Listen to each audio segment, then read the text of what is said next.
Is President Trump or the administration, do they have any plans to intervene in the extradition process for the Tate brothers? No, we've already answered that question with MBS in the hours since. However, this is something that he has raised in previous conversations and has also said many times in the past. John, in the back, go ahead.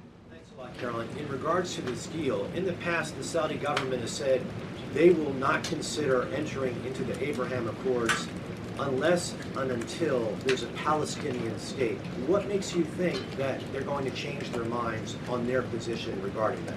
Again, I won't get ahead of the president's conversations, but this is something that he feels very strongly about and has spoken about it in the past and will continue to uphold. Can I ask you one other question? Sure. Just playing devil's advocate, why does Saudi Arabia get a civilian nuclear deal, but Iran doesn't get a civilian nuclear deal?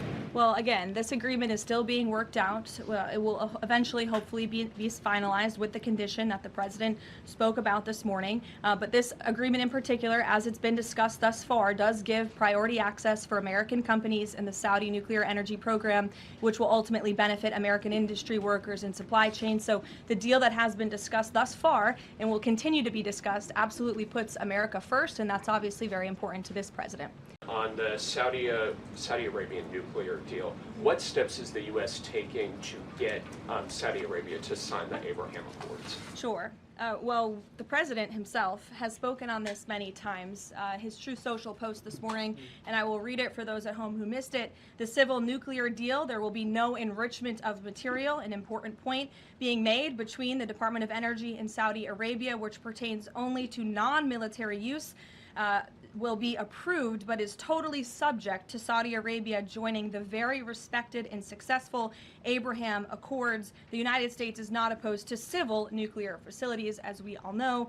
Look, this is a condition that the president has spoken about many times with our Gulf and Arab allies. He wants to see these countries sign the Abraham Accord. It was one of the most historic accomplishments of his first term, and it continues to be a long-term goal of his to expand those accords to ultimately come to a place where the Middle East can be a peaceful and stable region. And yes, this deal with Saudi Arabia, the energy deal, is contingent on this condition as far as the president is concerned. So we'll continue to talk with our Saudi counterparts to get the deal finalized and hopefully see them joining the Abraham Accords very soon.